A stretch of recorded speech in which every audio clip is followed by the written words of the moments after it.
Борбор калаанын көчөлөрүнө камералар орнотулуп, рулда тентектик кылган айдоочуларды өз ордуна койгон коопсуз шаар долбоору жол кырсыктарын азайтканы айтылат. Бактылуу каттарды өз дарегине алгысы келбеген айдоочулар эреже бузбай калышты делгени менен айып пулдардын суммасы көпчүлүк унаа ээлерин канааттандырбайт. Мен 15 000 сом зарплата алам. 8 000 сом штраф чыгып келди. Бул не деген ушундук? Баары кымбаттап атат. Анан штрафты да кымбаттатса, анда зарплатаны да кымбаттасын. Койгон иш тараптарды элдин баарына оор келет.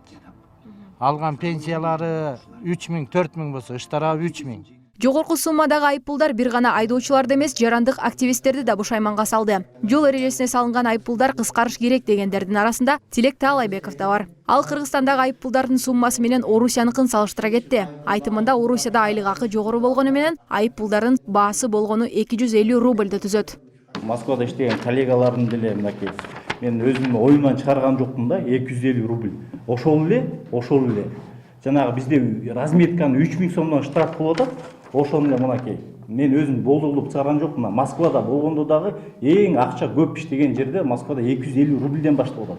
Кыргызстанда коопсуз шаар долбоору башталгандан тарта 4 декабрга чейин жол эрежелерин бузган 848 799 токтом жазылып, унаа ээлерине жөнөтүлгөн. Бул тууралуу жол кыймылынын коопсуздугун камсыздоо башкы башкармалыгынан жазды. Маалыматка таянсак, жогорудагы токтомдордун ичинен айдоочулардын 50% айып пул төлөп, өлкөгө 510 миллиондон ашык акча каражаты түшкөн. Өкмөткө ушул Бузулар кодексинин кээ бир авариялык абалга алып келбей турган беренелерин 3 категориядагы 3000 сом, 2 категорияда 3000 сом айыптан 1 категориядагы 1000 сом айыпка чейин түшүрүү боюнча сунушу өкмөткө жөнөтүлгөн. Ал жол эрежесин бузгандарга салынган айып пулдардын санын кыскартуу керектигин Кыргыз өкмөтү да эске алып, жогорку кеңештин 2 жолку окуусунан өтүү алдында турат. Эгерде ал мыйзам окуудан өтсө, иш жүзүнө ашаарын өкмөттүн басма кызматы кабарлады. Ошентсе да улуттуу эрежелерин бузгандардын айып пулунун суммасы мурдагыдай өзгөрүүсүз калат.